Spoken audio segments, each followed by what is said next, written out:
Assalamualaikum warahmatullahi wabarakatuh. Salam guru penggerak. Perkenalkan, saya Nani Haryani, calon guru penggerak Angkatan 11 dari Kabupaten Lombok Timur. Dalam video berikut ini, saya akan menunjukkan aksi nyata modul 1.4 diseminasi budaya positif di sekolah saya, SD Negeri 1 Lendang Nangka, yang dihadiri oleh Bapak Kepala Sekolah, Ibu Bapak Guru, dan adik-adik KKN Program Kerja Asistensi Bina Desa Lendang Nangka dari Universitas Hamzah-Wadi. Semoga bermanfaat. Selamat menyaksikan.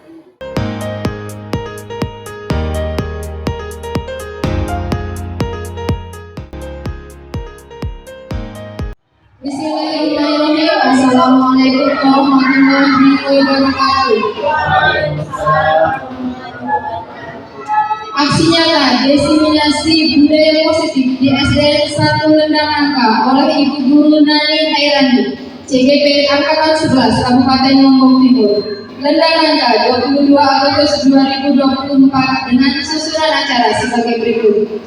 1. Pembukaan, 2. Pengantar oleh Bapak Kepala Sekolah, 3. Uraian materi budaya positif, 4. Diskusi, dan terakhir penutup. Dan untuk lebih barokahnya acara ini, marilah kita membuka dengan bersama-sama membaca basmalah. Agenda kita yang pertama adalah membuat kesepakatan tugas yang akan dipandu oleh Ibu Guru Nani Haryani. Kami persilakan. Oke, sebelum kita masuk ke kesepakatan kelas, yang pertama pengantar yang akan disampaikan oleh Bapak Kepala SDN 1 Lendang Nangka. Kepada beliau kami persilakan. Bismillahirrahmanirrahim. Assalamualaikum warahmatullahi wabarakatuh. Bapak Ibu Guru yang saya hormati, adik-adik dari mahasiswa asistensi Universitas Hamzah-Wadi yang berbahagia. Alhamdulillahirabbil alamin, wassalatu wassalamu ala asyrofil anbiya wal mursalin sayyidina Muhammadin wa ala alihi washabbihi ajma'in, amma ba'du.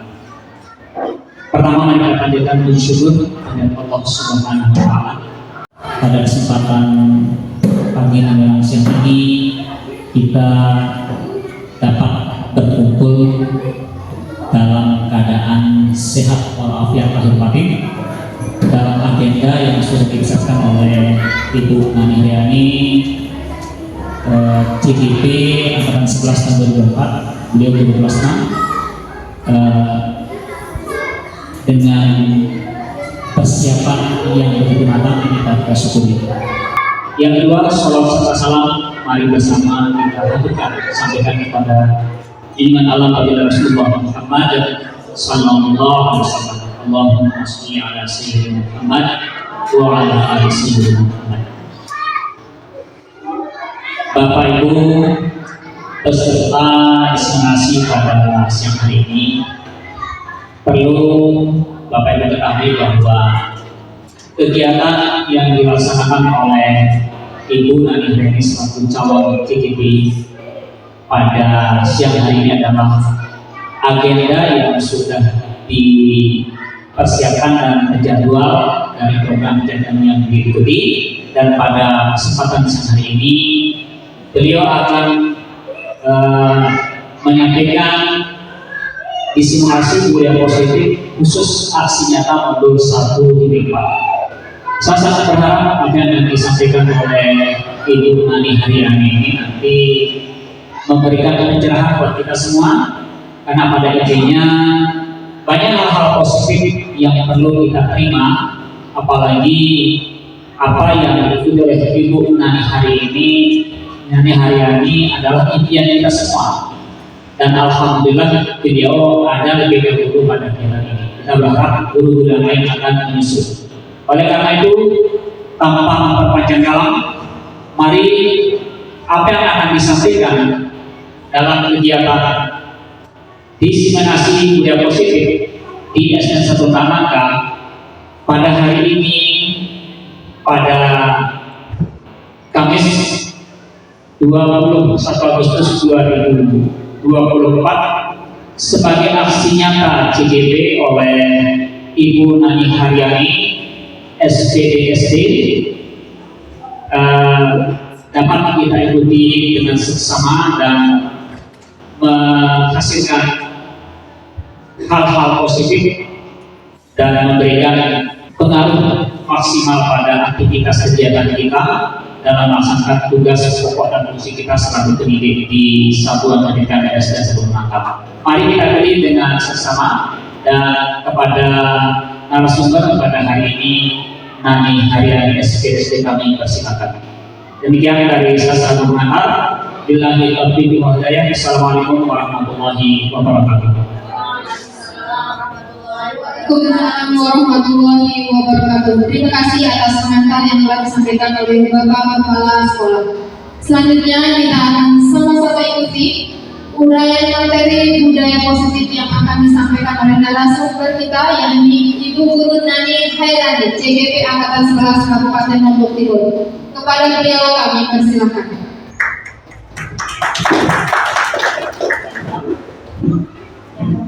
Bismillahirrahmanirrahim. Assalamualaikum warahmatullahi wabarakatuh.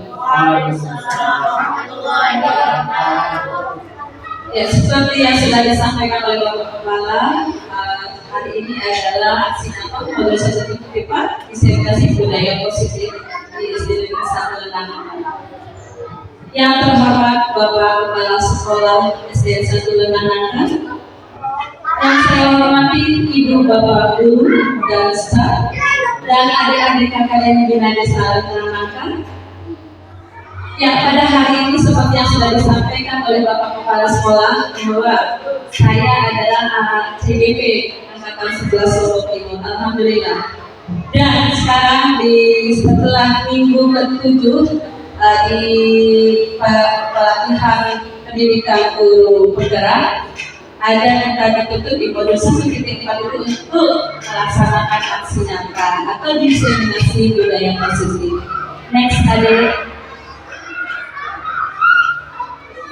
Seperti yang telah disampaikan oleh Ibu Moderator bahwa susunan acara kita pada siang hari ini adalah sambutan. Yang pertama adalah sambutan dan pembukaan oleh Bapak Kepala.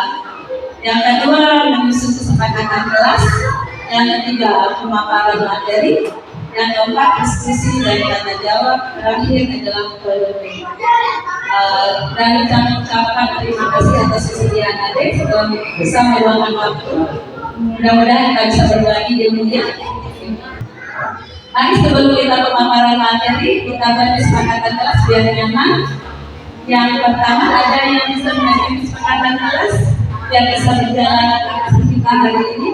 Bagaimana biar hari ini acara kita ini bisa berjalan dengan baik dan lancar. Yang pertama, kira-kira apa Bu Guru? Ada isi kesepakatan kelas itu? Yang pertama, ya Bapak Kepala silakan. Saya kebetulan tidak merokok sih ya. Nanti di sana juga merokok. Kita tolong yang merokok di dalam satu. Ya. Berarti untuk menjaga kenyamanan di merokok, tidak boleh merokok. Menjaga kenyamanan kelas. Oke, silakan Bu Guru. Saling menghargai. Saling menghargai, saling menghormati. Silakan.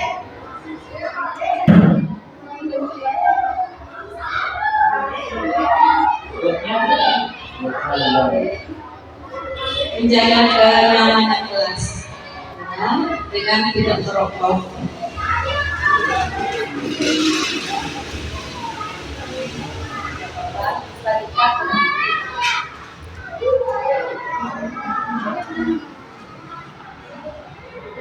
Nomor 2, saling menghargai dan menghormati. Saling menghargai.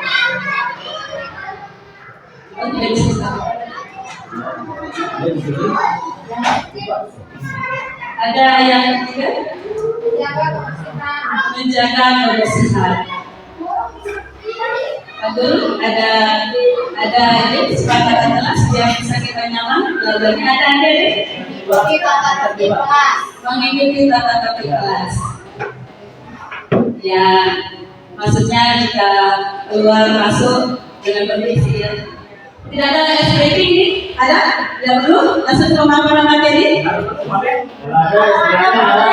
Iya, silakan kita SPT. Ada yang menyumbang? Bu Guru, ada yang menyumbang SPT? Oh iya, silakan. Oke. Pelunya, perhatikan dulu. Kita SPT pelunya. Ikuti apa yang saya katakan.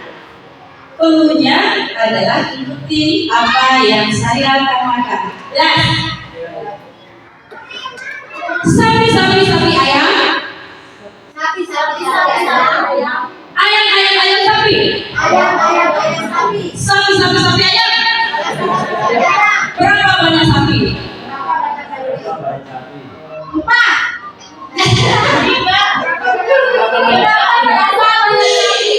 Pakai sanksi atau bukan?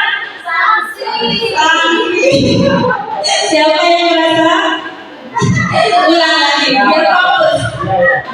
Pelunya ikuti apa yang saya katakan.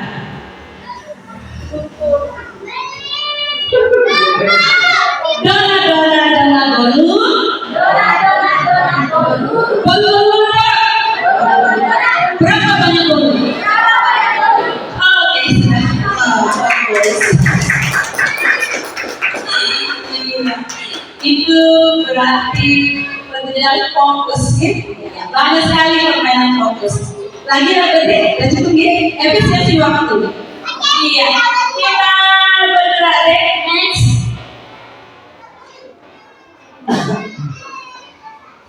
Ya, next tadi. Nah, di sini saya kenalkan dulu apa sih aksi nyata itu? Apa sih diseminasi? Kalau ada ini sudah kenal ya, ibu bapak guru ya. Aksi nyata kita beraksi nyata nih, kita berdiseminasi nih. Apa sih aksi nyata itu? Apa sih diseminasinya itu?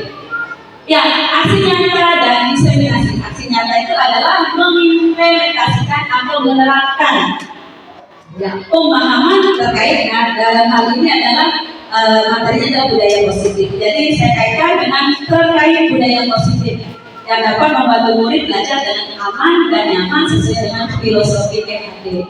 Maksudnya yang berpihak pada murid dan berprofil mewujudkan dimensi profil belajar Pancasila itu adalah wujud dan filosofi di Hajar Dewantara. Ya. Kemudian diseminasi itu apa? Nah, membagikan pemahaman dan pengalaman kepada guru-guru di lingkungan sekolah. Dan saat ini adalah senjata saya untuk di sekolah dulu. Mungkin berikutnya adalah tugasnya kedua. Ya, paham adik? Paham ibu guru, bapak guru? Insya Allah pasti ada. Oke, silakan adik. Nah, kita di sini seperti yang sudah dijawab tadi 6 materi. Yang pertama itu adalah perubahan paradigma belajar. Dan namanya perubahan ya berubah. Ada hal yang berubah, ada hal yang berbeda. Dan mungkin karena tidak memahami, ada yang bisa membaca, bisa mendengar kemampuannya itu. Jadi saya lisankan dan saya tuliskan biar benar-benar terkena untuk bagi kita semua. Ya, perubahan paradigma belajar itu apa? Pergeseran yang mendasar dalam cara pandang, pendekatan, dan praktik pendidikan yang mencerminkan pemahaman baru tentang bagaimana pembelajaran seharusnya berlangsung. Ada pergeseran, perubahan dalam hal cara pandang, pendekatan, dan bagaimana dalam pelaksanaannya dalam kehidupan sehari-hari di kelas. Nah, apa sih tujuan dari perubahan itu? Dalam hal pendidikan kita di sini kita fokus ke dalam hal pendidikan ya. Untuk apa? Untuk menciptakan lingkungan belajar yang relevan, yang sesuai, bermakna dan sesuai dengan kebutuhan siswa di abad kita yang ke-21 ini yang luar biasa. Banyak sekali perubahan, berbeda sekali dengan apalagi masa-masa bapak pekalan dulu di SD, luar biasa perbedaannya. Jadi itu kemudian dikatakan perubahan dalam hal pendidikan. Untuk apa sih perubahan itu? Ya untuk membantu mempersiapkan siswa atau lulusan sekolah itu agar siap menghadapi tantangan dan peluang di masa depan dengan keterampilan yang lebih holistik atau lebih berilmu berdasar pengetahuan yang adaptif, bisa menyesuaikan dan siap menghadapi dunia yang kompleks dan dinamis. Luar biasa. Soalnya 2 di 3 tahun aja besok ini sudah bagaimana tantangan anak-anak kita. Jadi bagaimana kita sebagai pengajar, pendidik untuk mempersiapkan mereka agar bisa menghadapi tantangan tersebut. Nah, ini dia yang realnya. Kita fokus ke pendidikan. Realnya perubahan paradigma belajar kita apa? Dan contohnya kasus kita adanya perubahan kurikulum. Kita fokus ke 2, yaitu perubahan dari kurikulum 2013 menuju kurikulum merdeka. Di situ tercantumkan perbedaan yang mana sih perbedaan kurikulum 2013 atau kurtilas itu seperti apa. Di situ lebih terstruktur dan fokus pada standar kompetensi yang ditetapkan secara nasional dengan penekanan pada pembelajaran anak. Ya dan tidak terpisah kan? Ya. Satu dia tema 1 sampai tema 6 ini sudah tersatu dan tema 1 sampai tema 5 di semester 1 dan tema 6 sampai 9 di semester 2 dan kelas 16 ini. Ya. Tematik dan terus penilaiannya komprehensif menyeluruh dari aspek pengetahuan, keterampilan sosial, spiritual lengkap, luar biasa. Ketika sudah memasukkan penilaian, sudah ketinam kita pusing di kurikulum 13. Dan kenalkan? Iya, dikenalkan kan sudah? Ya, menurut dan lengkap dan penguatan karakter siswa ada karakternya di situ, spiritualnya, ada sosialnya ada. Dan sekarang adalah kurikulum merdeka. Tetap mengandung tidak lepas dari kurikulum 2013 itu mau penyempurnaannya di sini anak-anak kita lebih merdeka besar. Apa perbedaannya? Lebih fleksibel, sesuai menyesuaikan dan memberikan kebebasan kepada sekolah dan guru untuk menyesuaikan pembelajaran sesuai dengan kebutuhan siswa. Dengan fokus pada pengembangan potensi anak itu sendiri, tidak kejar tayang pakai kayak kurikulum 13 harus selesai hari ini pembelajarannya 3 mata pelajaran harus selesai nantinya. Kalau di kurikulum mereka tidak. Kapan individu atau siswa kita menguasai, kita belajar dan masuk berikutnya ke pelajaran berikutnya. Memerdekakan. Jadi semua potensi individunya itu di situ luar biasa kita kembangkan dengan berbagai cara teknik. Di situ diterapkan ada namanya pembelajaran diferensiasi. Yang lagi diferensiasi, ya pembelajaran sesuai dengan kebutuhan, sesuai dengan gaya belajar dan kesiapan santri, kesiapan anak mereka. Ya. Dan mewujudkan profil belajar Pancasila yang terdiri dari 6 dimensi. Nah, apa sih kaitannya antara perubahan paradigma belajar dengan budaya positif yang akan kita sampaikan? Dan bahwa perubahan paradigma pendidikan yang lebih modern dan inklusif yang sekarang yang kita adopsi adalah kurikulum mereka yang kita gunakan saat ini berupaya menciptakan lingkungan yang belajar yang mendukung perkembangan karakter dan keterampilan siswa secara holistik, baik akademis pengetahuannya. Dan secara keseluruhan perubahan paradigma pendidikan yang lebih fleksibel dan berpusat pada siswa mendukung terciptanya budaya positif yang pada dirinya meningkatkan kualitas cara belajar dan memberi individu yang berkarakter kuat serta siap menghadapi tantangan masa depan seperti tujuannya dari kurikulum merdeka. Karakter kuat, terampil dan sesuai dengan dan sesuai kurikulum yang merdeka berpihak pada murid. Dan tadi kita bicara menyebut tentang budaya positif, sekarang disiplin positif. Apa sih bedanya antara budaya positif dan disiplin positif? Ada yang bisa? Budaya positif itu apa? Disiplin positif itu apa? Ada perbedaan?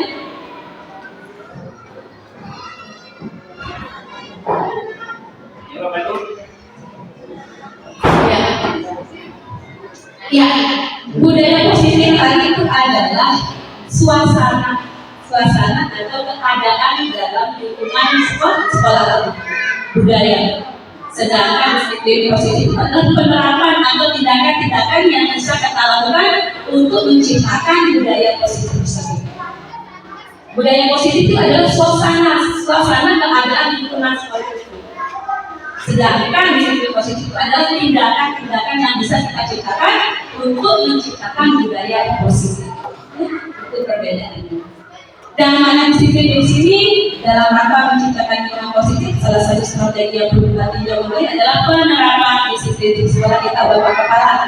Apakah disiplin positif kita kalau efektif? Apakah masih perlu ditinjau kembali pada bahan-bahan yang mana? Apa yang merupakan kelebihannya? Apa sesungguhnya arti dari disiplin itu sendiri? Ya, konsep disiplin positif merupakan unsur utama dalam terwujudnya budaya positif. Ya, Bapak Kepala, referensi kita apakah disiplin positif, budaya positif sudah terwujud di sekolah kita?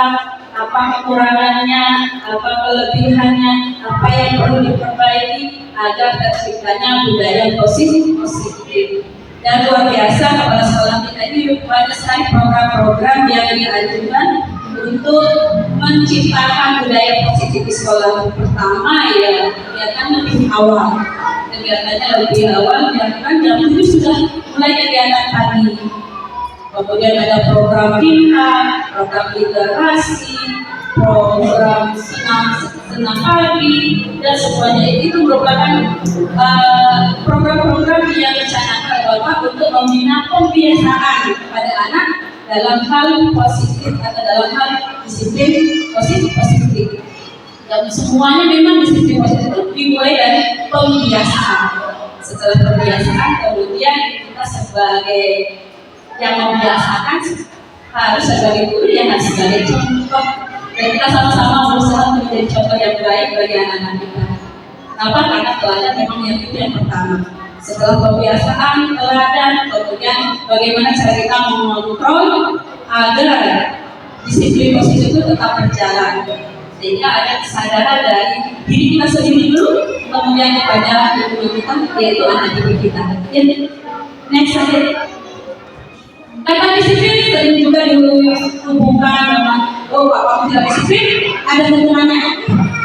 Seharusnya apa? Itu alternatif terakhir.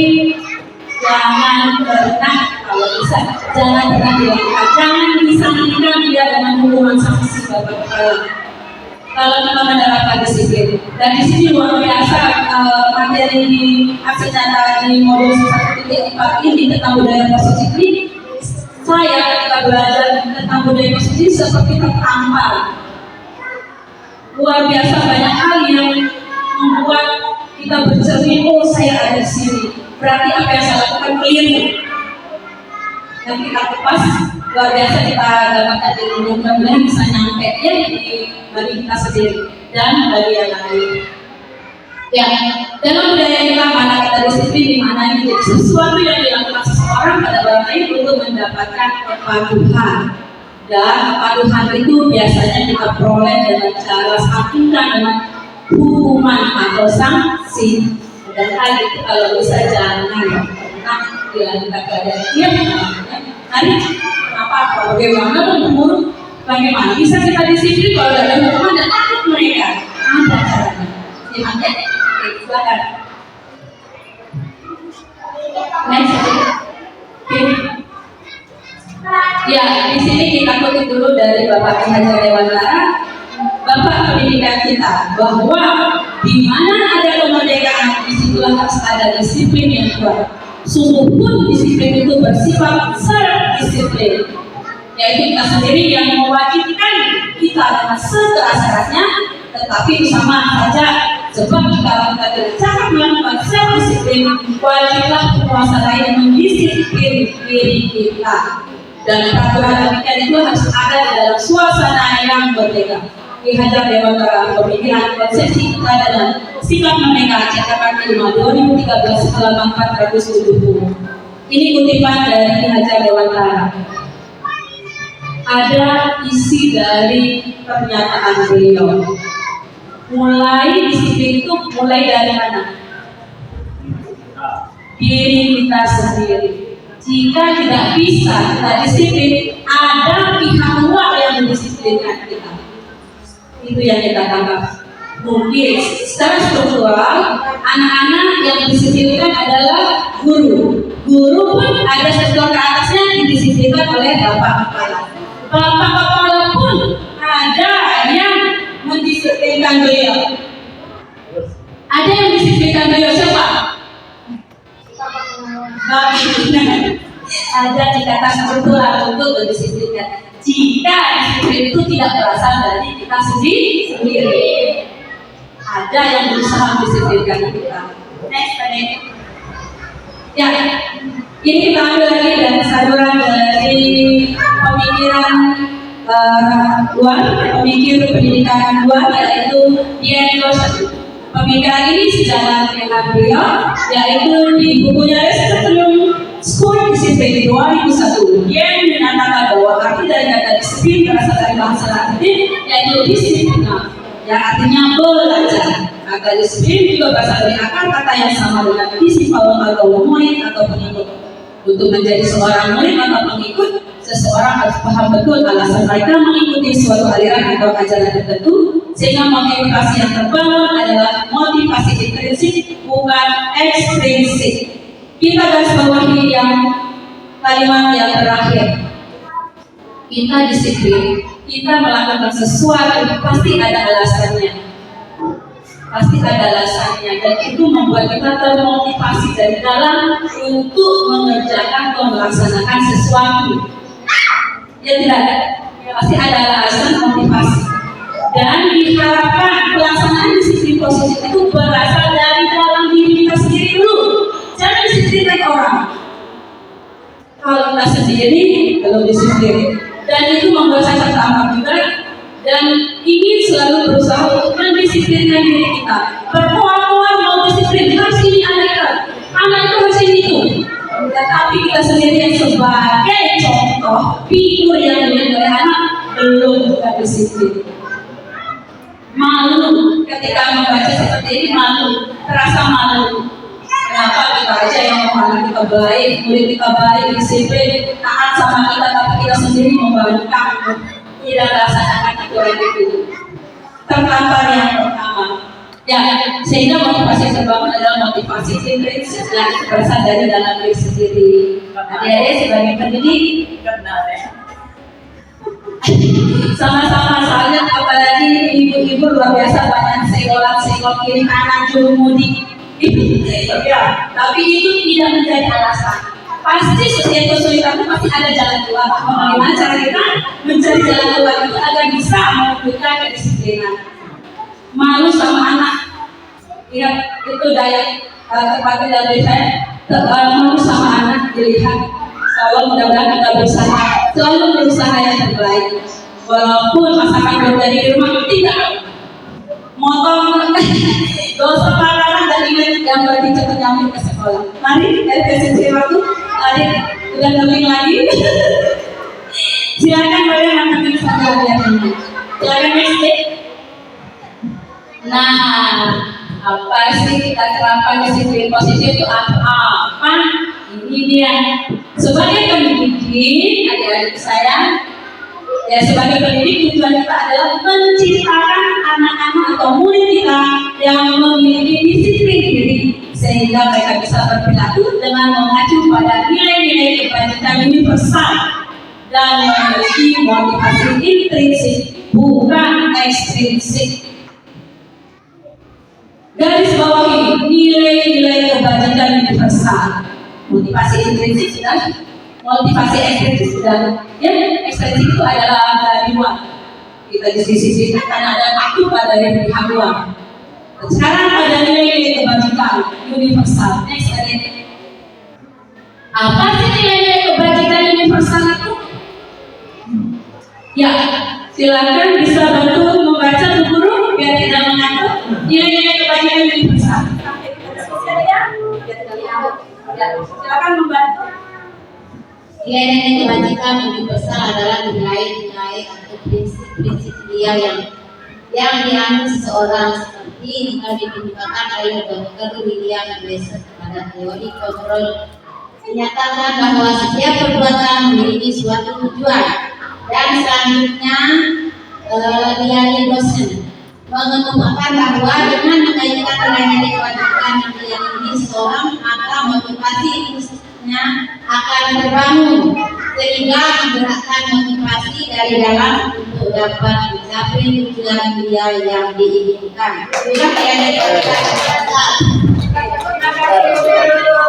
Terima kasih. Ya, itu adalah nilai-nilai kebajikan universal. Maksudnya diakui oleh keseluruhan. Ya, benar. Seperti itu. Tidak ada yang disangkal dari kebajikan yang diberikan. Dan seperti yang saya sampaikan tadi adalah nilai kebaikan itu ya mulai dari diyakini oleh seseorang, dan itu adalah dari alasan untuk melakukan sesuatu apapun. Dan dalam hal ini adalah disiplin positif, mendisiplinkan diri yang mulai dari dalam diri sendiri. Untuk apa aku disiplin, untuk apa aku melakukan ini, pasti ada alasannya, dan itu sudah dari kesadaran diri sendiri. Next, dalam arti yuk. Bapak kepala nanti Bapak. Silakan Bapak. Iya, nilai-nilai kebajikan universal. Kembali kita fokus biar tidak melewat. Yaitu dalam dunia pendidikan kita ini ada nilai kebajikannya apa deh? Apa? Profil? Iya, benar. Nilai kebajikan dalam kita adalah kurikulum merdeka itu adalah apa? Dimensi profil pelajar Pancasila. Silakan, boleh Bapak Kepala yang pertama. Isi dari profil. Ya. Satu, beriman dan bertakwa kepada Tuhan Yang Maha Esa dan berakhlak mulia. Oke, silakan lanjut. Dua, mandiri. Tiga, bergotong royong. Empat, berkebinekaan global. Bernalar kritis dan kreatif. Itu adalah nilai-nilai kebajikan yang diadop dan dipublikasikan pada kurikulum merdeka, dan itu akan kita wujudkan dalam keseharian di dunia pendidikan pada anak-anak kita. 6 dimensi profil pelajar Pancasila. Ada kesempatan lain, silakan sudah tampilkan.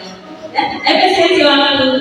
Ya, pentingnya memilih dan menentukan nilai-nilai kebajikan yang akan diyakini dan disepakati oleh seluruh warga sekolah sehingga telah tercipta sebuah budaya positif.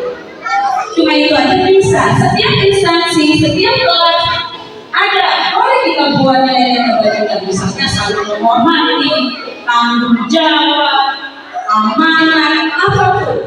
Jika bisa kita yakin itu adalah nilai-nilai kebajikan, keselamatan, menghormati, komitmen, itu bukan nilai-nilai kebajikan. Boleh kita sendiri dan kita yakini dan sepakati semua. Ya, tidak kepatok tentang ini. Baik, setiap instansi pasti dia punya nilai-nilai kebajikan. Cuma karena efisiensi waktu, kita fokus dalam pendidikan. Oke, silakan next. Nah, ada disiplin pasti beriringan dengan hukuman. Apalagi konsekuensi, apalagi restitusi. Ada 2 tambahan kosakata baru. Hukuman sudah, ada konsekuensi, ada restitusi, Bapak Kepala. Ya, di sini hukuman. Hukuman bersifat tidak terencana atau tiba-tiba refleks kita berikan. Itu bentuknya hukuman. Dan kita koordinir tidak harus enggak. Dan ada silakan enggak? Ya, anak atau murid tidak tahu apa yang akan terjadi dan tidak dilibatkan. Hukuman kamu apa? Mana ada kita tahu hukumannya pun ada enggak? Tidak ada. Kan ya, kalau kita libatkan anak apa hukuman ya? Kita ulang Bu. Itu pasti. Ya. Hukuman bersifat satu arah. Bersifat satu arah dari pihak guru yang memberikan, dan murid hanya menerima suatu hukuman tanpa melalui suatu kesepakatan atau pengarahan dari pihak guru.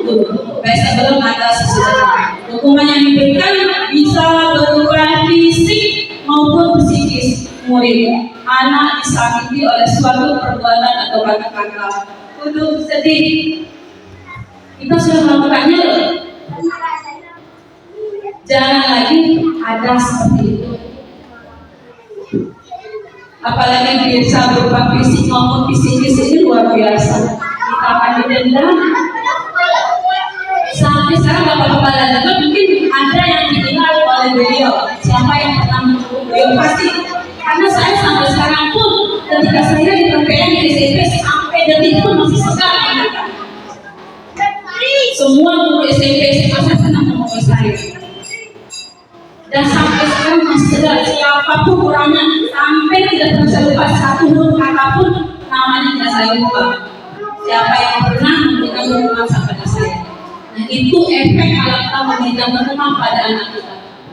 Sekarang mudah-mudahan mulai dari pemaparan materi budaya positif ini, hukuman itu kita hilangkan. Paling tidak jangan kita lakukan atau minimalisir. Ya? Apalagi berupa psikis ini luar biasa, sakit hati. Iya. Nah, kalau konsekuensi itu apa? Mari bantu silakan. Konsekuensi itu apa? Perbedaannya dengan hukuman. Ya, konsekuensi terencana atau sudah disepakati, sudah dibahas dan disetujui oleh murid dan guru. Umumnya, bentuk-bentuk konsekuensi dibuat oleh pihak guru atau sekolah. Dan murid sudah mengetahui sebelumnya konsekuensi yang akan diterima bila ada pelanggaran. Pada konsekuensi, murid tetap dibuat tidak nyaman jangka waktu pendek. Konsekuensi biasanya diberikan berdasarkan suatu data yang dapat Ya, itu perbedaannya antara hukuman dan konsekuensi. Kalau hukuman itu bersifat satu arah atau tidak? Satu arah. Sedangkan konsekuensi itu bersifat dua arah antara guru dengan murid. Ada kesepakatan di sini. Kalau kamu tidak melaksanakan kesepakatan ini, apa konsekuensinya? Kalau nanti ada yang kelas, nanti kita bahas. Ya, konsekuensi ini akan lebih diterima. Kenapa? Karena ada kolaborasi di sini antara murid dan guru. Jika dia melanggar disiplin itu, dia sudah tahu konsekuensinya. Jadi anak dengan sukarela melaksanakan. Kenapa? Karena memang ada sesuatu yang diatur atau sudah kita buat apa sesuai dengan kesepakatan. Kalau hukuman tidak. Ketika melanggar, kita kasih hukuman. Anak tidak tahu. Makanya sering anak-anak menolak. Menolak terasa berat. Pakai sama hukuman. Kalau konsekuensi, mereka terima kerjaan. Itu bedanya. Dan restitusi di sini ada cara yang ketiga adalah restitusi. Ini yang dibiarkan di kurikulum Merdeka dengan cara restitusi. Apa restitusi itu? Adik-adik, gabung.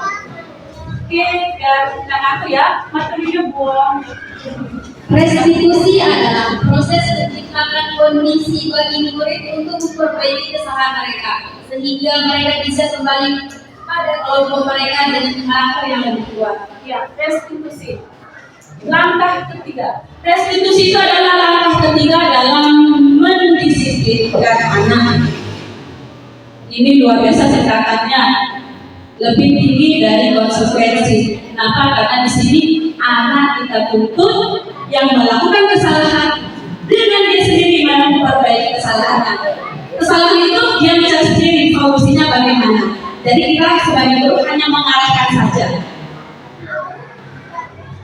Teorinya nanti ada di 6 segitiga restitusi. Tapi di sini adalah proses keadaan menciptakan kondisi bagi murid untuk memperbaiki kesalahan mereka sendiri. Win-win solution. Guru senang, anak senang, dan dia kali ini sudah dari keyakinan mereka sendiri, insya Allah tidak akan mengulangi kesalahan ulang lagi. Ya, nanti kita bahas restitusi. Next ada.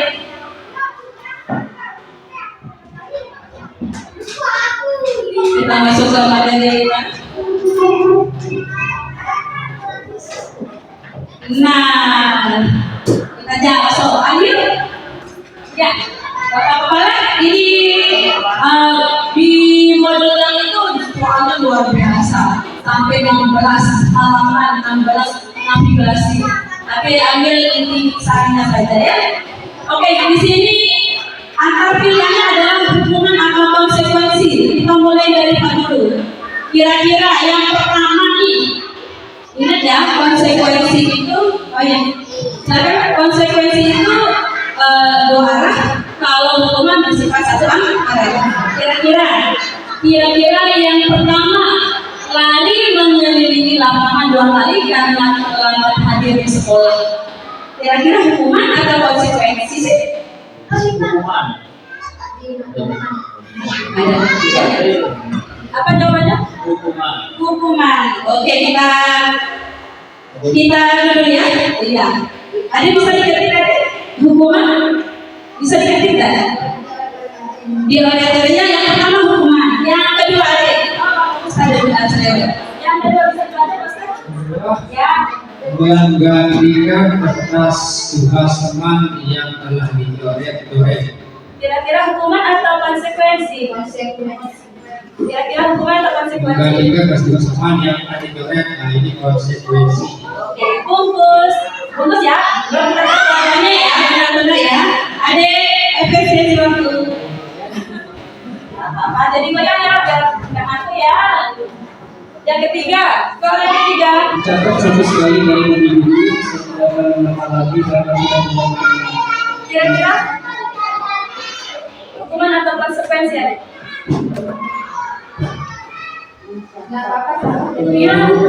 Hukuman. Oke, bungkus. Yang ketiga hukuman. Yang keempat terakhir adik. Bapak-bapak. Pak guru. Mari. Membersihkan bahan di lantai karena sudah menggunakan ini konsekuensi. Bungkus ya. Bungkus. Yang pertama hukuman, kedua konsekuensi, ketiga hukuman, dan yang keempat adalah konsekuensi. Nah, ini apa sih yang benar jawabannya? Yang salah jawabannya keluar. Wah, ini sudah menarik ya dengan materi ini. Ayo Dedek, next. Itu dia. Iya, kita kan belajar ya, apalagi ya. Hukuman lari mengelilingi lapangan 2 kali karena terlambat hadir di sekolah. Tidak ada di peraturan terkecuali jika kita mengadakan kesepakatan dan itu konsekuensinya dan disepakati baru boleh. Yang kecuali jika itu berdasarkan kesepakatan. Hukuman. Yang kedua, konsekuensinya menggantikan kertas teman yang telah dicoret-coret, itu konsekuensi. Ya, bersifat tidak terlalu fisik di sini. Dia lebih memanusiakan manusia di sini. Ya. Yang ketiga, mencatat 100 kali di buku. Saya tidak akan nakal lagi karena sudah mengganggu tokonya. Woi, 100 kali betul sih 25. Hukuman sangat berat ya, hukuman. Ya, yang konsekuensi. Yang keempat, membersihkan tumpahan air di lantai karena sudah menumpahkan es. Itu masuk konsekuensi. Ada gambaran tadi tentang perbedaan konsekuensi. Biasanya konsekuensi itu berdasarkan kesepakatan, hukuman itu refleks sesuai dengan keadaan itu. Ya, next step. Nah, setelah penerapan disiplin ada hukuman. Tetapi di sini lagi, saya tanya lagi di sini. Apakah saya melakukan dihukum oleh penghargaan? Kita memberikan penghargaan, memberikan hadiah, tujuan kita baik, tetapi sebenarnya itu hal yang kurang bagus. Kenapa? Bagaimana dari saya? Saat kita berulang kali dan ikuti dari Afifon, saat kita berulang kali menjanjikan hadiah kepada anak-anak agar berperilaku bertanggung jawab, atau kepada seorang murid agar mempelajari sesuatu yang baru, atau kepada seorang karyawan agar melakukan pekerjaan yang berkualitas, kita sedang berasumsi mereka tidak dapat melakukannya atau mereka tidak akan memilih untuk melakukannya. Ya memang benar bapak-bapak ya. Kita mau kasih hadiah ante jelek baru berarti kan kita tidak mempercayai dia untuk bisa melakukannya. Ante pegawai itu jelas selesai, apa yang kita inginkan selesai, nih kita janjikan dia. Padahal kita itu bermata dua itu, kita menghancurkan pribadiannya. Kita membuat mereka tidak sadar akan kebaikan-kebaikan yang diberikan, akhirnya yang dilakukan. Next, ada yang lanjut lagi itu. Ya, menurut Paul, di sini lagi kutip secara ideal tindakan badan itu sendiri adalah penghargaan. Sesungguhnya Paul selanjutnya mengungkapkan beberapa pernyataan dari asas pemahamannya selama ini tentang tindakan memberikan penghargaan yang nilainya sama dengan membunuh seseorang. Kenapa bisa seperti itu? Next, ada sebenarnya tambahkan ya, bisa dipelajari, bisa disebut. Dan saya sengaja memberikan itu kenapa biar benar-benar kita paham kenapa bisa penghargaan itu termasuk juga di situ. Jadi ada 8 penjabaran di situ tentang penghargaan atau hadiah itu adalah sebuah hukuman. Sejatinya adalah sebuah hukuman bagi kita. Ya, pengaruh jangka panjang dan jangka pendek. Di situ ada penghargaan efektif jika kita menginginkan seseorang melakukan sesuatu yang kita inginkan dalam jangka waktu pendek. Benar enggak? Jika mau cepat beres, kasih imbalan, kasih hadiah, janjikan dia. Saya jelas dari tugasan, amin. Bapak jelasnya dari ya bukan itu sebenarnya keliru sebenarnya terjadi. Efektifnya sebentar itu, tidak akan lama. Jika kita tidak janjikan bagaimana? Molor terus. Apakah seterusnya seperti itu kita bentuk pribadi anak? Bagaimana caranya? Jangan sampai ada hadiah seperti itu kita janjikan, tetapi efektifnya sebentar. Tidak disadari kebaikan yang akan diperoleh ketika dia secara sadar melakukannya. Ya. Lanjut dibaca yang kedua, penghargaan tidak efektif. Ya, suatu penghargaan adalah suatu benda atau peristiwa yang diinginkan. Dibuat dengan persyaratan hanya jika melakukan ini Anda akan mendapatkan penghargaan yang diinginkan. Jika saya mengharapkan suatu penghargaan dan tidak mendapatkannya, maka saya akan kecewa. Ini milih mari pegawaian dan berkecil hati. Kemungkinan juga kalau tidak dapat hadiah, dia tidak berusaha sekerasnya. Nah itu dia perkaitannya antara pengaruh jangka panjang dan jangka pendek, dan penghargaan itu tidak efektif. Mudah dikasih hadiah imbalan dengan jelas pegawaian. Berarti kan kesadaran mereka itu pendek sekali. Apakah seterusnya? Apakah setiap hari kita punya hadiah untuk mereka? Tidak kan? Tidak bisa kan? Nah ketika kita tidak bisa memberikan dia hadiah, lemes mereka. Berarti mereka tidak menemukan diri secara sadar. Penghargaan merusak hubungan itu. Kok bisa sih penghargaan merusak hubungan guru? Ya, di situ ada penjelasannya. Silakan nanti ditelaah baik-baik. Karena benar-benar di situ ada penghargaan juga tidak efektif dalam mendisiplinkan anak di sini. Jika seorang guru sering memberikan penghargaan kepada muridnya, pesantren muridnya termotivasi hanya untuk menyenangkan gurunya. Mereka tidak akan merasa terjun pada guru. Bisa mereka melakukan apapun biar tercapai dan cepat selesai. Misalnya mencontek, itu bisa. Akhirnya dia berlaku tidak jujur.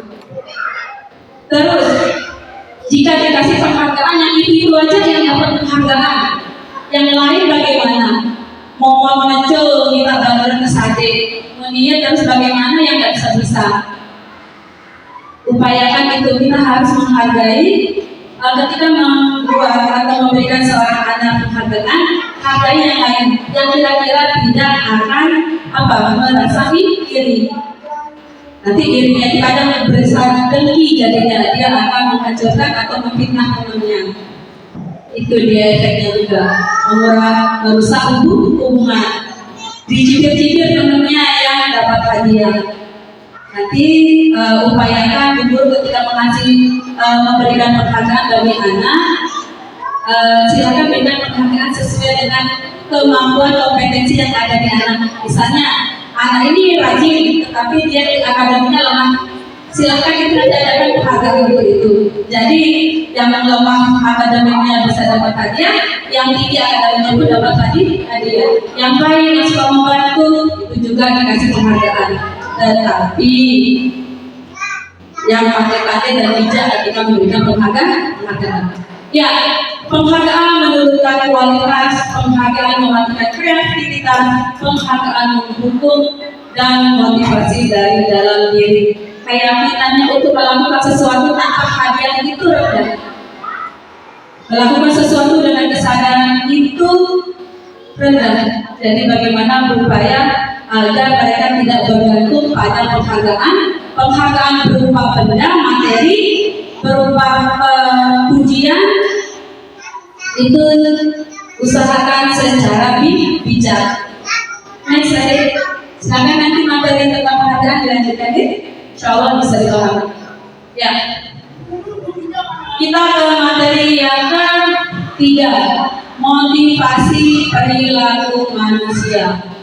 Ada hal yang mendorong kita melakukan sesuatu. Lagi Dian Rosen, pemikir pendidikan, dalam bukunya Restructuring Core Discipline menyatakan ada 3 motivasi perilaku manusia. Yang pertama, apa Pak Guru? Apa yang pertama? Iya, untuk menghindari ketidaknyamanan atau hukuman. Silakan renungkan diri, boleh camkan refleksi diri. Kita melakukan sesuatu itu kenapa? Karena aku dihukum atau tidak? Aku hukuman itu berupa teguran atau masuk hukuman? Teguran masuk. Ketidaknyamanan. Di sini pelakunya itu bertanya pada dirinya, jika saya tidak melakukannya, apa yang akan terjadi pada saya? Jika saya misalnya terlambat, kamu terlambat, kabur, itu aja luar biasa ya, luar biasa efeknya bagi kita sebagai pendidik. Apalagi sanksi yang lain-lainnya. Apa yang saya peroleh jika saya melakukannya? Jika tidak melakukannya apa? Ya, yang kedua, untuk mendapatkan imbalan atau penghargaan dari orang lain. Nah, di sini kita melakukan sesuatu itu motivasinya yang kedua adalah agar mendapatkan imbalan atau penghargaan dari orang lain. Selain kita takut dihukum, takut ditegur, yang kedua adalah kita mau imbalan atau penghargaan. Kamu kepeng seamplop deh bapak kepala terajin. Ya, itu mendapatkan imbalan atau penghargaan dari orang lain. Di sini bertanya, apa yang saya peroleh jika saya melakukannya? Jadi masa sahabat lakukan hal-hal yang positif mau mendapatkan imbalan, penghargaan, tetapi ada pasti di bagian kita ada pernah kita melakukannya secara sadar tidak sadar kita pernah melakukan. Motivasi yang ketiga apa? Untuk menjadi orang yang mereka inginkan dan menghargai diri sendiri dengan nilai-nilai yang mereka percaya. Kira-kira kita ada di posisi yang mana di Bapak dulu? Ketiga-tiganya atau nomor 1? Tidak ada di situ. Wah, luar biasa. Berarti adanya sudah ada di mana ini?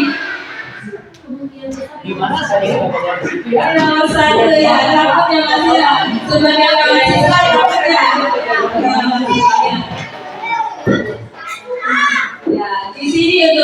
ketidaknyamanan dan poin nomor 1, poin 2 ini masih tidak bersifat eksternal dari pihak luar. Yang ketiga itu dari internal, dari diri kita sendiri.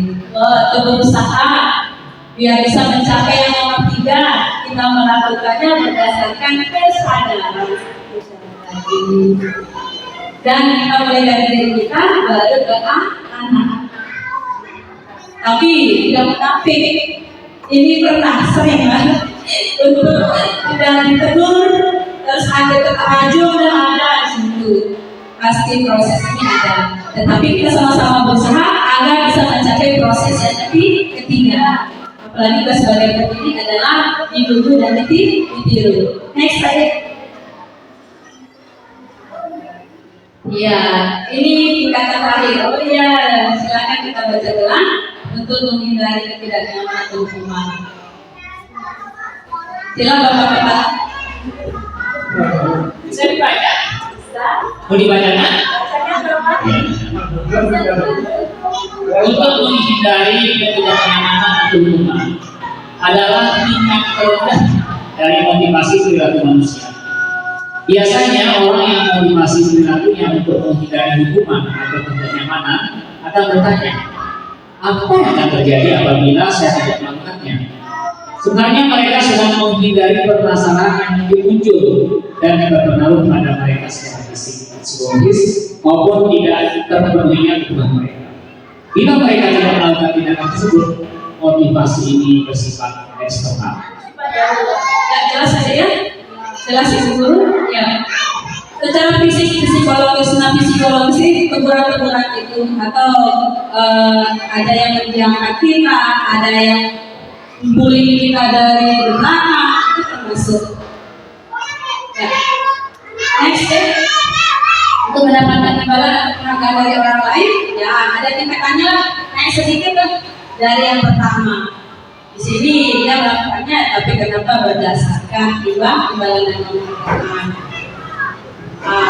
Iya, mereka yang bertanya, mereka yang memotivasi ini biasanya bertanya, apa yang akan saya lakukan apabila saya melakukan masih bersifat eksternal dari pihak luar. Next ada.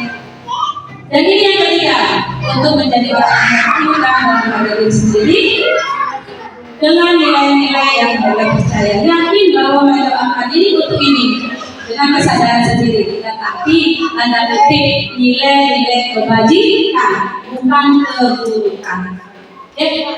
Dengan orang yang memotivasi ini akan menjadi orang yang dari dalam diri sendiri secara sadar melakukannya, dan ini bersifat jangka panjang seterusnya. Kalau sudah dari dalam diri sendiri internal, BB outer, BB inter, dia akan tetap melakukan. Dan itu yang kita upayakan bisa tercapai pada anak didik kita. Tetapi mulai dari diri kita. Ya, akan menjadi apa saya jika saya melakukan? Itu pertanyaan besar. Jika saya jujur atau jika saya melaksanakan tiket harian, jadi apa sih saya? Paling tidak kan adalah menjadi orang yang bertanggung jawab.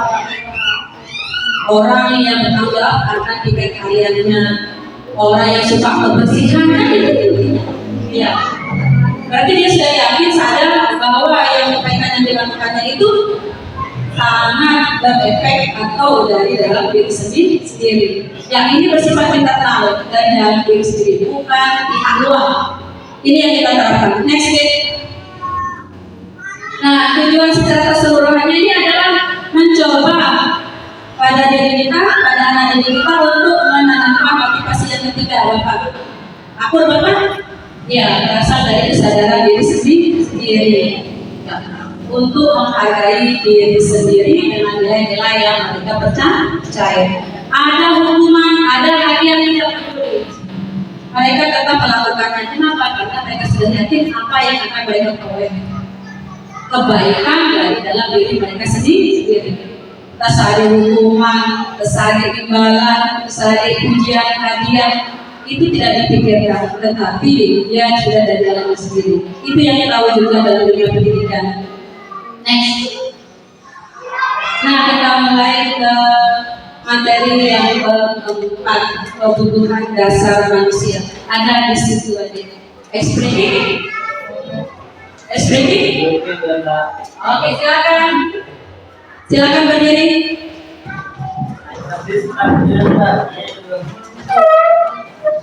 Ya, luar biasa materinya, tapi jika kesadaran diri maka itu luar biasa ini ya. Kita koreksi, kita refleksi sama belajar. Mari. Ya, berdiri ya. Kita ketawa aja. Buka mulut tertawa satu kali. Buka mulut tertawa dua kali. Buka mulut tertawa tiga kali. Buka mulut tertawa tanpa suara. Terima kasih. Bergerak sekarang oke dulu, silakan. Play tiga materi ke belakang. Ya, tampilan mobilnya silakan habis. Oke, ginang tiang.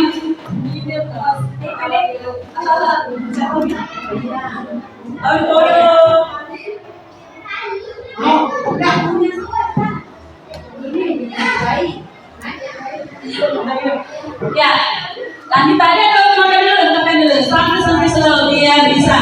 Nggak bisa kita nyuap satu piringnya, nyuapnya satu makan ya. Pelan-pelan. Silakan rekam sedikit adik ya untuk bekalnya jadi pendidik besok. Ibu bapak guru tinggal hanya menyempurnakan di kelas. Ini adik-adikku sayang, jadilah pendidik yang luar biasa. Saya bisa jadi pengganti kamu. Silakan. Ada suratnya makanannya? Sudah. Oh ya, mau tambahan siraman lagi. Nah, ini masuk sudah kita ini.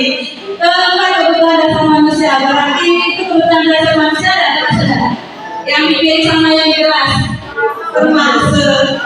Masuk kemana dia sekarang? Ya, ada sudah di situ deh. Ada yang guru-guru, ada sudah di lembar kedua kayaknya yang sudah. Ada sengaja memberikan biar bisa dibaca. Saya waktu duduk-duduk ngopi teh. Kenapa luar biasa? Soalnya ini ada hal-hal dasar dalam hal kita menerapkan disiplin positif. Jadi tak acak-acak doang yang dikatakan hubungan, tapi pasti ada dasarnya. Oke. Nah, di sini kita belajar tentang kebutuhan dasar manusia. Kita pahami ini dulu, baru kita terapkan. Hubungan, konsekuensi atau restitusi. Dan tapi hilangkan hubungan itu. Jangan jadi agenda dasar dalam otak. Mungkin cara itu biar ada konsekuensi dan restitusi. Ya. Oke. 4 materi 5 kebutuhan dasar manusia. Iya. Silakan 5 kebutuhan dasar manusia. Atau minus dari situ. Misalnya belum dapat bagian tadi. Oke. Ada 5 kebutuhan dasar manusia. Yang pertama membutuhkan kecepatan hidup. Yang dimana ini merupakan salah satu kebutuhan yang bersifat fisiologis. Misalnya kesehatan, rumah, dan makanan. Kemudian kebutuhan psikologis ini sebagai bagian dari salah satu reproduksi termasuk kebutuhan untuk bertahan hidup. Komponen psikologis pada kebutuhan ini meliputi kebutuhan akan perasaan aman. Kemudian yang kedua, kasih sayang dan rasa terima atau kebutuhan yang diterima. Yang dimana ini merupakan kebutuhan dari 3 kebutuhan berikutnya. Misalnya kebutuhan untuk disayangi dan diterima meliputi kebutuhan akan hubungan dan koneksi sosial, kebutuhan untuk memberikan dan menerima kasih sayang, kebutuhan untuk merasa menjadi bagian dari suatu kelompok. Yang ketiga, penguasaan atau kebutuhan pengakuan atas kemampuan, yang dimana kebutuhan ini berhubungan dengan kemampuan untuk mencapai sesuatu, menjadi kompeten, menjadi terampil, diakui atas prestasi dan keterampilan, didengarkan dan memiliki rasa harga diri. Kemudian yang keempat, kebebasan atau kebutuhan akan dipilih. Kebutuhan untuk bebas adalah kebutuhan akan kemandirian, otonomi, memiliki pikiran dan mampu mengendalikan arah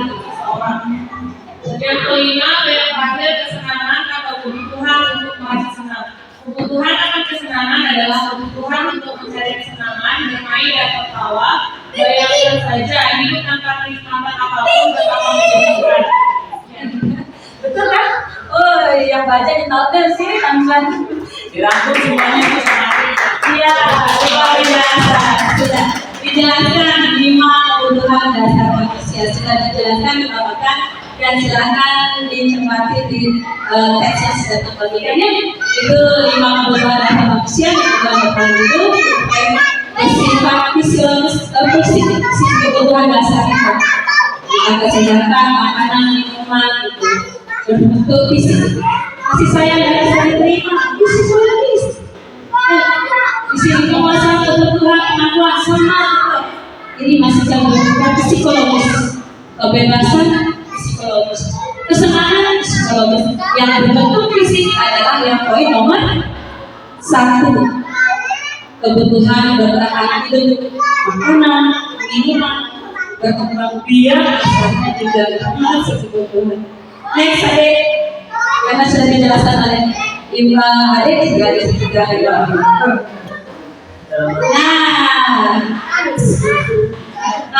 Kita pakai orang luar, orang ibu saya ada di sini juga, ya enggak? Alhamdulillah. Iya.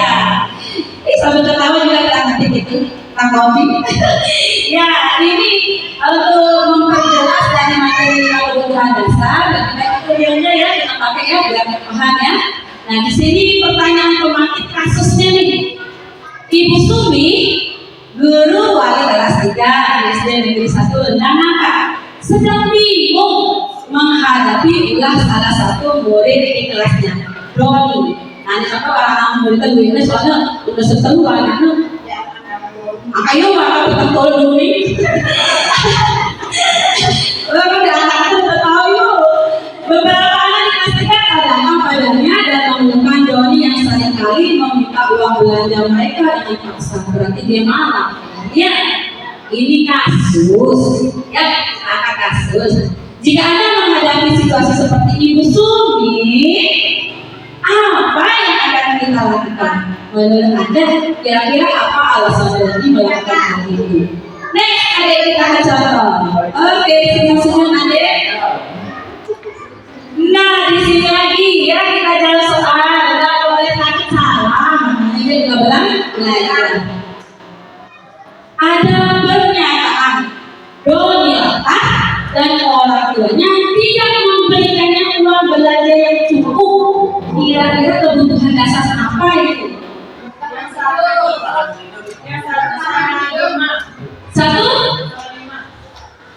apa? Kebutuhan bertahan hidup. Simpan ya, bungkus. Kedua, Doni merasa hebat karena temannya jadi takut dengan dia dan menuruti keinginannya. Yang baru kali soalnya. Ya. Apa?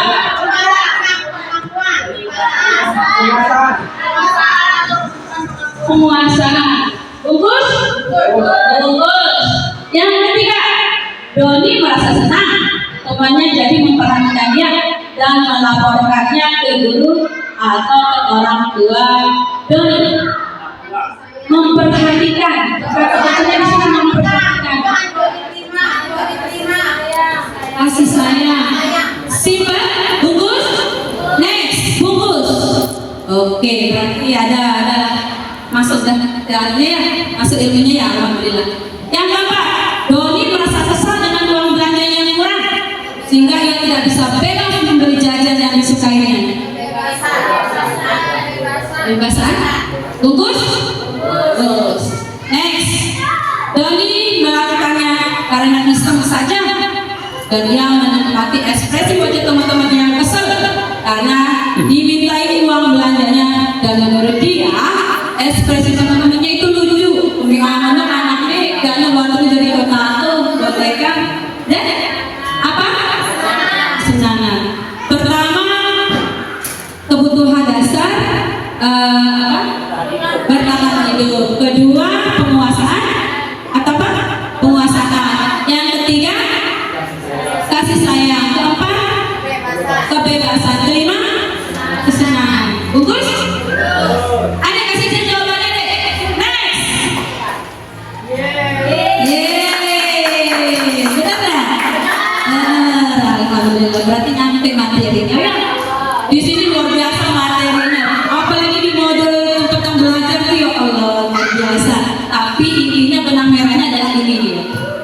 kira nyampe ya, insya Allah ya. Kita sama-sama belajar sayangnya.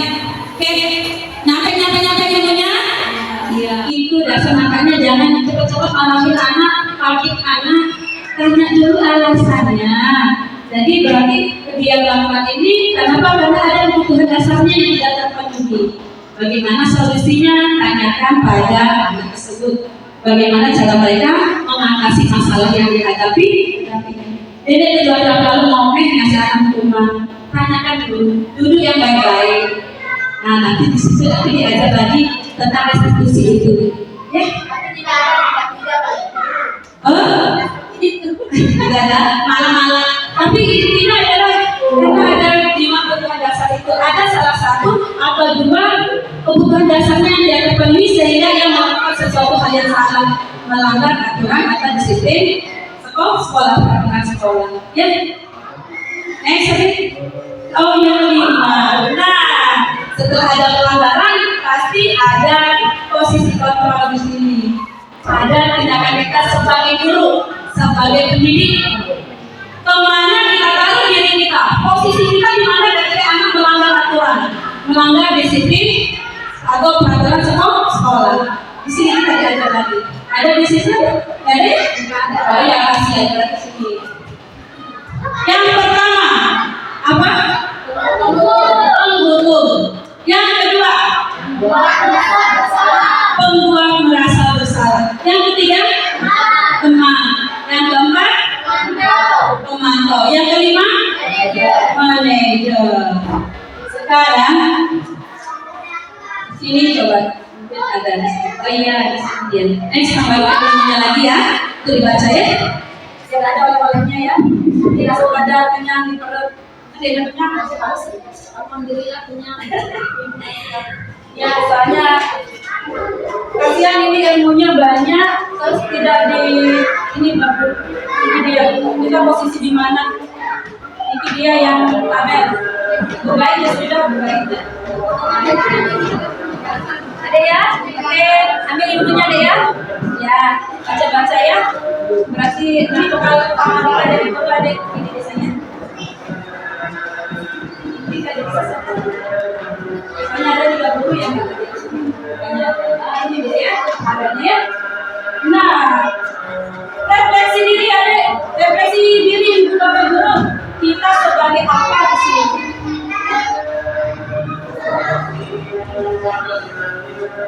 Nah di situ, next aja. Oh iya, namanya ya dan ada di situ. Ya kita di situ ada 5 posisi kontrol di situ. Dan ketika sebagai penghukum, yang kedua, biasanya penghukum itu kata-katanya bagaimana deh? Guru, gurunya berkata di situ di kolom pertama menghadir, menunjuk, menyindir, menyakiti secara fisik dan psikologis di situ. Pasti kita pernah karena kita manusia kan pasti pernah lupa. Kita hadir anak orang dengan keras anak kalau kesalahan langsung panggil langsung hukum. Belum kita tanya apa-apa sudah dilakukan hukum, kita salahkan mereka. Padahal tidak seperti itu dan seterusnya. Oke? Di situ menghadir, menunjuk, menyakiti, menyindir. Guru berkata, guru situ. Kalau kamu melakukannya, awas. Ngancem di situ dia, biasanya begitu. Terus memberontak anaknya apa? Patuh dah anaknya, cuma disakit aja deh Pak. Setelah itu membangkang lagi, tidak membekas. Kemudian membuat merasa bersalah, membuat merasa bersalah. Kalimatnya bagaimana di situ?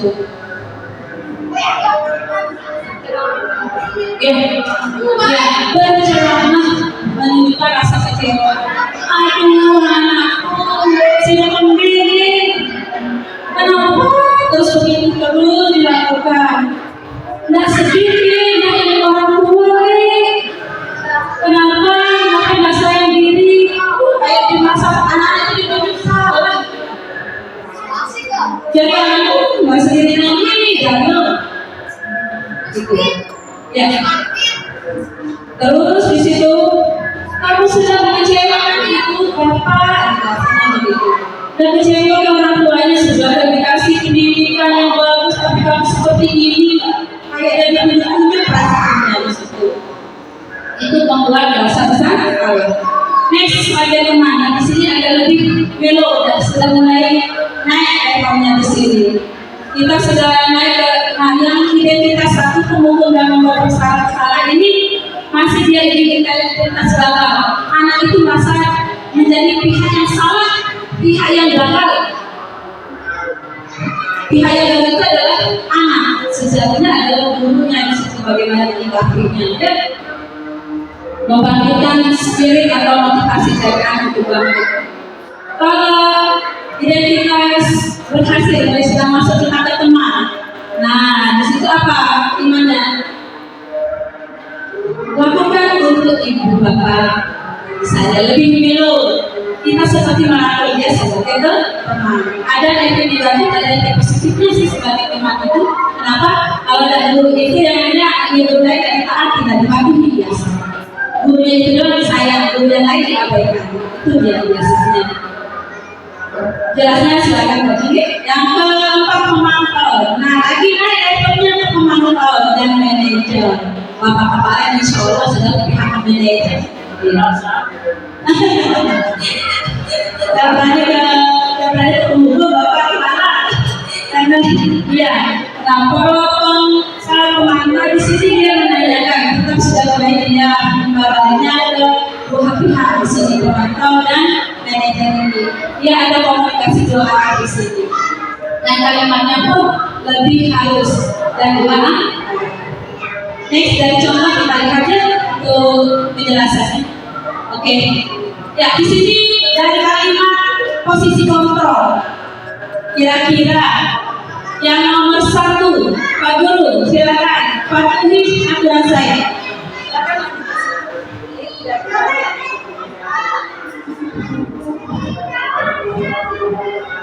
Yang nomor 1, silakan baca, Pak Guru. Patuhi aturan saya.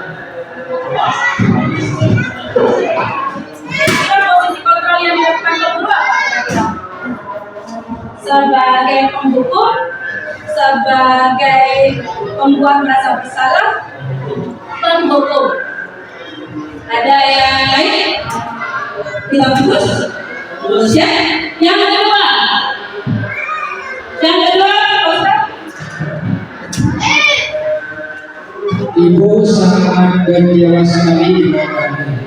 Gimana coba kalau orang tua kamu tahu kamu berbuat begini? Ini biasa-biasanya, tidak ada kalimat kita. Ibu sangat kecewa sekali dengan kamu. Kira-kira posisi kontrol kita sebagai apa? Penghukum, pembuat merasa bersalah, teman, pemantau, atau manajer. Kamu selalu saja berdosa, tapi saking adalah doa kamu itu kira-kira apa? Kalau kamu berdua aku merasa bersalah. Iya, kita bagus. Membuat merasa bersalah. Mari, siapa lagi yang bantu? Yang ketiga, silakan. Adik, yang ketiga, yang ketiga. Ayo bantu jadi bapaknya. Ya. Ya sudah, kali ini tidak apa-apa. Nanti ibu bantu bereskan. Oke, kira-kira posisi kontrol yang kita lakukan? Posisi kontrol sebagai teman. Oke, silakan ya. Ada, silakan Rik. Peraturannya apa? Apa yang telah kamu lakukan? Sanksi atau konsekuensinya apa? Kira-kira? Tahu. Terangkan. Dia berarah menanyakan kemudian. Sip, yang terakhir. Apa yang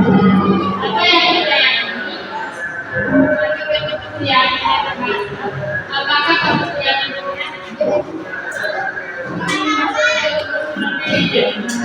Bagus ya? Oke, silakan next aja. Oke, benar nggak? Benar. Ya, itu indikasi-indikasi kalimat yang kita ucapkan ketika kita ada di 5 posisi kontrol. Ada perbedaan kalimatnya enggak kira-kira? Ada, sangat berbeda ya. Dan kita sekarang ini refleksi diri.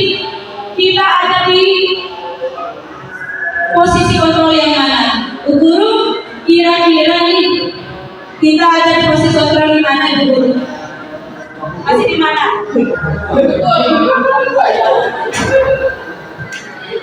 Bu Guru kelas 3 masih ada di posisi menghukum. Ada niat untuk berpindah level, Bu Guru? Oke. Kalian kemana? Jangan. Hari kita ketemu. Kan dari temennya? Iya, ke identitas gagal ke identitas berhasil. Iya, paling tidak jangan dia di satu level. Ya, kirakan di level 1, 2 itu, ya paling tidak. Mau nggak diingat atau didenda sama anak? Diingat karena dendam atau diingat karena sayang? Iya, berarti kita ada di level mana? Paling tidak, ya paling tidak ada di level teman. Dari kalimatnya sudah tahu. Nah, pemantau manajer yang idealnya adalah kira-kira di level mana? Manajer, ya. Insyaallah kita berusaha ya. Jadi ini paling tidak level 1, 2-nya dihilangkan sedikit ya. Ya, kita usahakan. Jangan kita salahkan anak, jangan kita hati anak lebih halus. Rangkul dia, itu akan lebih baik daripada kita hati anak. Apalagi kita tunjuk-tunjuk itu, ya kita juga nggak mau seperti itu kan? Ya, silakan next day. Nah, keyakinan kelas. Nah, dari sini keyakinan kelas, disiplin positif harus kita wujudkan dengan tindakan apa lagi? Ya, disiplin kelas yaitu dengan keyakinan kelas. Keyakinan kelas adalah nilai-nilai kebajikan atau prinsip universal yang disepakati bersama secara universal. Lepas dari latar belakang suku, negara, bahasa maupun agama. Menurut Washa, suatu keyakinan akan lebih memotivasi seseorang dari dalam prinsip. Seseorang lebih bersemangat untuk menjalankan keyakinannya daripada hanya sekedar mengikuti serangkaian peraturan. Mulai dari titiknya adalah keyakinan atau nilai-nilai kebajikan tadi. Next. Ya, di situ cantumkan pembentukan keyakinan kelas. Di situ tahap-tahapannya ada di situ, silakan dicermati tahap-tahapan kita membuat keyakinan kelas. Alhamdulillah kita sudah tuliskan di situ yang berikan bisa kita terapkan di kelas masing-masing untuk membentuk keyakinan kelas biar disiplin positif itu terwujud dari dalam diri sendiri. Next slide. Nah, di sini ada keyakinan atau nilai kebajikan yang mana kira-kira nilai kebajikan yang timbul dari kalimat ini. Kembalikan barang ke tempatnya. Nilai kebajikan apa di situ kira-kira? Kata dasarnya, kata pokoknya itu kembalikan barang ke tempatnya berarti untuk menjadi apa? Tanggung jawab. Ya, nilai kebajikannya atau keyakinan kelasnya berarti tanggung jawab, fokus. Dilarang mengganggu orang lain. Kira-kira apa di situ? Nilai keyakinan kelas yang dilanggar apa? Misalnya yang dibuat di situ dilarang mengganggu orang lain, menghargai atau menjaga ketenangan atau keamanan. Ya, next. Hadir di sekolah 15 menit sebelum pembelajaran dimulai. Kira-kira keyakinan apa yang kita wujudkan dari situ? Disiplinan. Oke. Dilarang melakukan kekerasan. Peraturan atau kenyamanan atau mana? Keamanan. Oke. Fokus dulu. Terus dilarang merokok. Disiplin. Mari kita buka layar. Iya, kembalikan barang ke tempatnya berarti tanggung jawab yang kebajikan yang dipenuhi. Dilarang mengganggu orang lain, kita saling menghormati. Hadir di sekolah 15 menit sebelum pembelajaran dimulai, menghormati orang lain dan ada komitmen atau peraturan di situ. Sepakatan. Dilarang melakukan kekerasan, keamanan dan saling menghormati. Dan terakhir dilarang merokok, menghormati orang lain dan kesehatan. Ya, masuk dalam kesepakatan kelas tadi. Kenapa? Karena ada nilai kebajikan yang ingin kita wujudkan. Pokoknya yang kita lebih sederhana. Tidak banyak kali dalam kesepakatan keyakinan kelas itu 3 sampai 5 kayak keyakinan di situ kita buat. Kalau banyak anak SD tidak akan mengerti, paham? Baca sedikit pakai efektif. Ya, next. Restitusi, segitiga restitusi. Boleh adik-adik kita waktunya bagi Bapak dulu ada secara video sedikit tadi. Biar di situ tentang restitusi, segitiga restitusi. Ada koneksinya. Ini biar benar-benar real seperti apa sih pelaksanaan restitusi, segitiga restitusi itu. Kalau teorinya mungkin tidak terlalu kena, tapi sebenarnya dalam ilmu.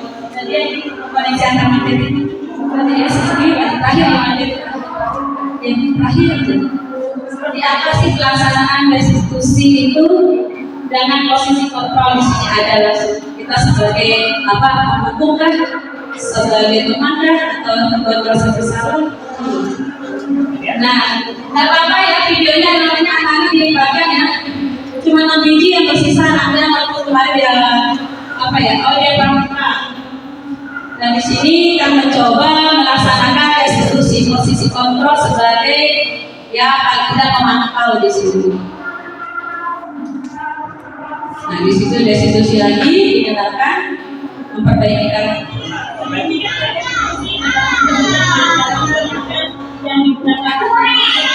videonya anak-anak dalam membangun dan memperbaiki perilaku yang tidak sesuai dengan segitiga restitusi terdiri dari 3. Yang pertama, dengan identitas.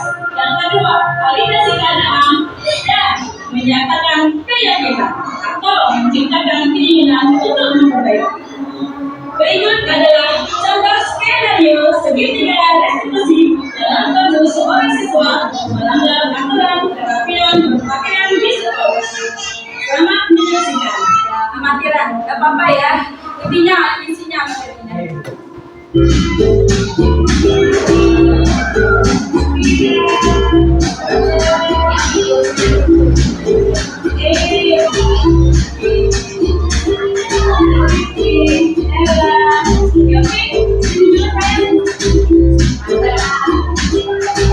Stabilkan identitas, kita menenangkan anak dulu, jangan langsung dirakit, jangan langsung ditunjuk misalnya apa, tapi dari ketika dia tenangkan dan apa yang dilakukan itu tidak salah, tidak salah, tetapi kita juga pernah melakukan kesalahan itu. Jika pernah mengalaminya ini, jangan salahkan dia, tetapi kita tidak pernah menyalahkan diri kita. Ibu pernah melakukan ini, tidak. Jadi dia tidak merasa dirinya sendiri yang salah.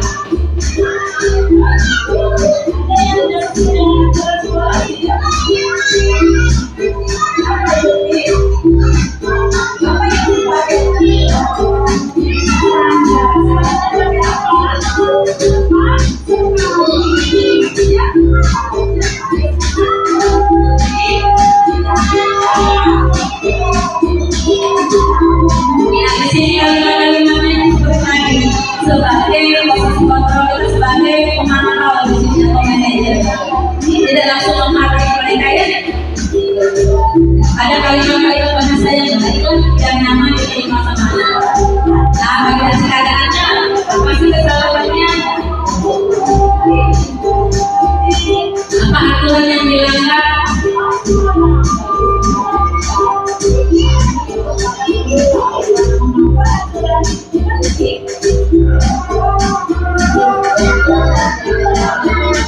Sendiri yang menjawab di sini. Kesalahannya apa dan menyelesaikannya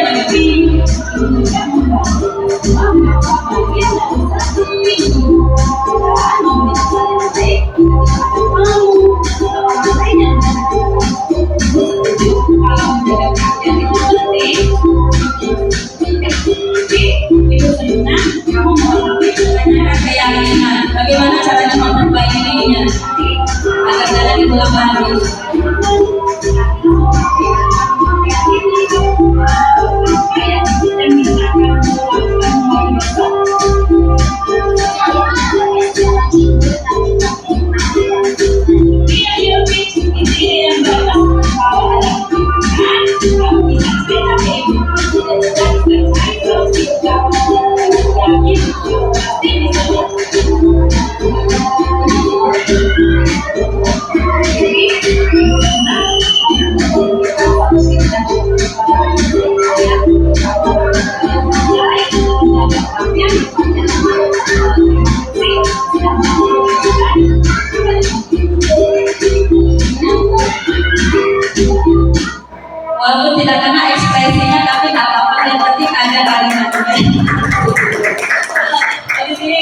Apabila ada sudah tentang diskusi pertanyaan dan bagaimana cara menyelesaikan masalah dengan melakukan restitusi, yaitu dalam tiga tahapan: validasi, validasi tindakan, dan menanyakan keyakinan atau upaya memperbaiki keadaan.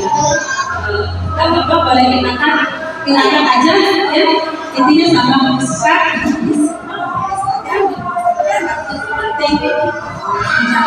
Yang tidak menemukan kamu pakai itu sendiri. Kita yang ada bahasanya. Mengapa? Itu menjadi kerajaan saya. Dia menjawab sendiri. Salahnya apa? Tapi siap belajar dan menunjukkan bahwa tersebut dalam menyelesaikan sekolah harus menjadi hal yang penting. Ya, Ibu senang kamu memahami betapa pentingnya perhatian pada. Nah, sekarang Ibu ingin tahu apa yang bisa kamu lakukan untuk memastikan bahwa kamu rapi setiap hari.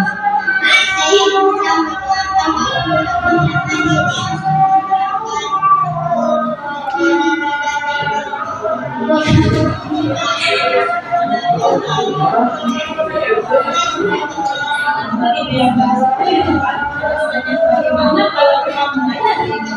Sekarang kamu bisa memasukkan bajumu dan bisa lihat bagaimana hasilnya. Silakan coba.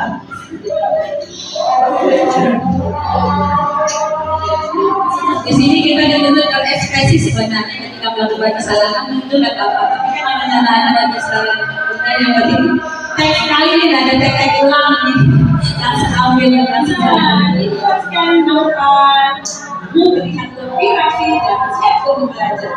Yakin apa? Yakin. Mudah-mudahan ya teorinya seperti ini. Mudah-mudahan bisa kita praktikkan. Untuk jaga perhatiannya, siap belajar. Apa? Ibu bangga, kasih mereka berbesar hati, bangga dan yakin untuk bisa melaksanakannya, memperbaiki diri. Ya, oke. Kalau yang lain yang perlu kamu sampaikan dan juga membantu kamu, jangan bicara dengan dia.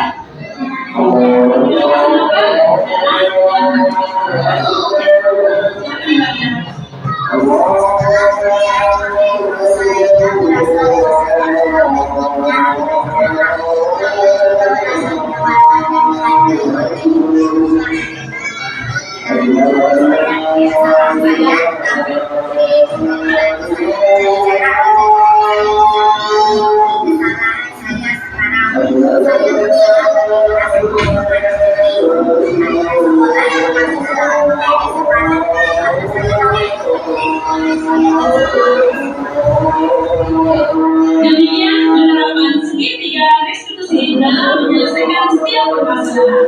Semoga bermanfaat. Akhir kata, wassalamualaikum warahmatullahi wabarakatuh. Ada lagi soalnya kita video ini, ambil videonya jadi buka terus videonya. Iya, paling tidak itu segitiga restitusinya ada 3 tahapan. Dan kalimat-kalimatnya ada di sini, insya Allah kita bisa silaturahmi dan disebut. Dan paling tidak posisi korban kita jangan ditembak satu dan dua. Ada yang mau ditanyakan? Ada sampai penyampaian? Ada jawab sih, tapi ada yang mau ditanyakan dari Bapak Guru? Tidak ada? Iya. Iya, insyaallah mudah-mudahan materi hari ini yang 7 materi sampai restitusi, segitiga restitusi bisa nyampe kepada kita dan bermanfaat untuk kita terapkan implementasikan dalam sehari-hari di anak-anak dan di sekolah maupun di lingkungan lainnya. Ya, ada sesi tanya jawab dari ada yang mau ditanyakan? Ada jelaskan saja karena waktu sudah mepet ya. Ya, terima kasih atas perhatiannya, kurang lebih yang bisa sampaikan mudah-mudahan bermanfaat dan mohon maaf apabila ada kesalahan atau kesalahan tutur kata dan tidak nyaman di hati. Saya itu wassalamualaikum warahmatullahi wabarakatuh. Baik, terima kasih apa yang sudah disampaikan oleh Ibu Nani Haryani SCSD pada kesempatan siang hari ini. Sangat bermanfaat untuk kita bisa terapkan di tugas kita masing-masing. Satu catatan saya pada apa yang disampaikan dengan merahnya budaya positif itu suasana kita rasakan. Suasana kita rasakan, Bapak Ibu bisa rasakan sekarang. Kalau Bapak Ibu merasa nyaman, aman, tenang, mungkin ada nuansa budaya militer wujud di sini. Tapi jika belum, ternyata lewat kita wujudkan itu melalui disiplin positif yang bisa kita mari coba sampai pada ranah di level masing-masing dengan membuat apa Bapak Ibu yang biasa Bapak Ibu buat sebelum mulai dari kesepakatan kelas itu. Dari sana kita akan mencoba menciptakan budaya positif kira-kira itu. Dan terima kasih sekali lagi ucapkan kepada penyanyi pada acara ini, dan terima kasih atas atensi kita yang telah serius mengikuti dari awal hingga kegiatan ini. Mohon maaf jika ada yang kurang berkenan. Mari kita duduk bersama kita ini sekaligus berdoa. Kita baca surah Al-Fatihah supaya apa yang kita dapat dipalkan dan tercatat sebagai amal ibadah kita semua. Al-Fatihah. Terima kasih. Mohon maaf. Wassalamualaikum warahmatullahi wabarakatuh. Selamat datang di tahun ajaran baru. Sebagai pendidik, saya percaya bahwa lingkungan belajar yang positif dan kondusif adalah kunci keberhasilan kita bersama. Untuk menciptakan suasana yang mendukung, penting bagi kita semua, baik guru maupun siswa, untuk terlibat dalam menyusun kesepakatan kelas.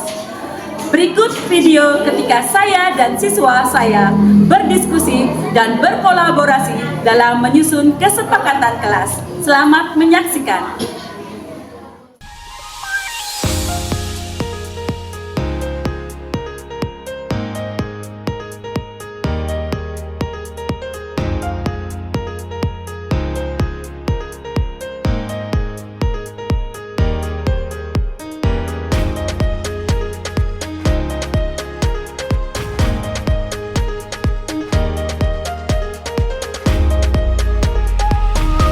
Datang pada waktu masuk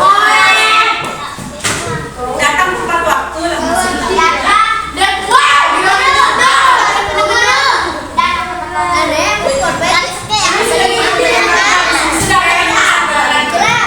dari pencatat teleponnya datang tepat waktu. Mudah bersemangat, menjaga keamanan dan ketertiban kelas. Menjaga keamanan dan ketertiban kelas. Bagus. Tidak pernah berantem dan tidak bullying. Jangan bisa main ya. Tidak melakukan kekerasan atau bullying. Dia masuk ke sini juga. Tidak melakukan tindak kekerasan atau bullying. Sepakat enggak? Soal anak ibu jadi anak yang lebih bagus.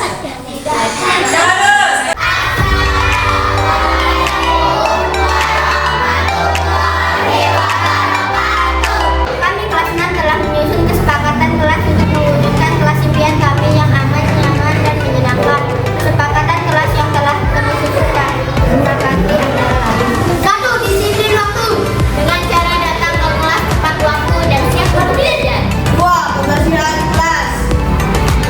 2. Menjaga kebersihan kelas dengan membuang sampah pada tempatnya dan melaksanakan kegiatan harian dengan penuh tanggung jawab.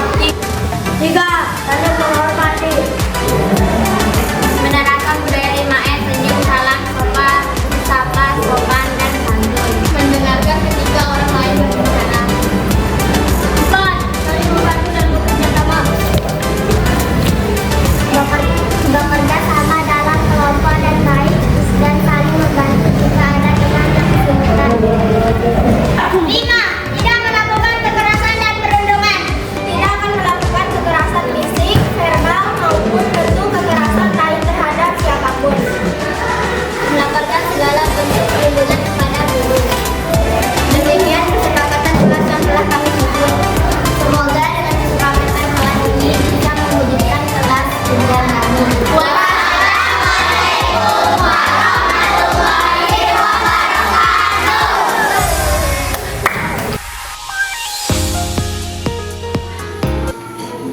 Assalamualaikum warahmatullahi wabarakatuh. Saya Dina Amelia, kelas 6 SD Negeri 1 Lentang Nangka. Saya dan teman-teman diawali tahun pelajaran baru dibimbing oleh guru berdiskusi menyusun kesepakatan kelas untuk menciptakan kelas impian kami. Saya merasa bangga ikut serta dalam menyusun kesepakatan kelas yang adil dan bermanfaat bagi kami. Dengan kesepakatan kelas yang kami membuat saya merasa lebih bertanggung jawab dalam menjaga ketertiban dan keamanan bersama dalam mewujudkan kelas impian kami. Wassalamualaikum warahmatullahi wabarakatuh. Melalui aksi nyata yang saya lakukan, saya merasa lebih percaya diri dalam menerapkan strategi yang mendorong budaya positif dan melihat dampaknya pada motivasi belajar siswa, sehingga suasana belajar lebih kondusif dan menyenangkan.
Demikianlah video aksi nyata modul 1.4 diseminasi budaya positif.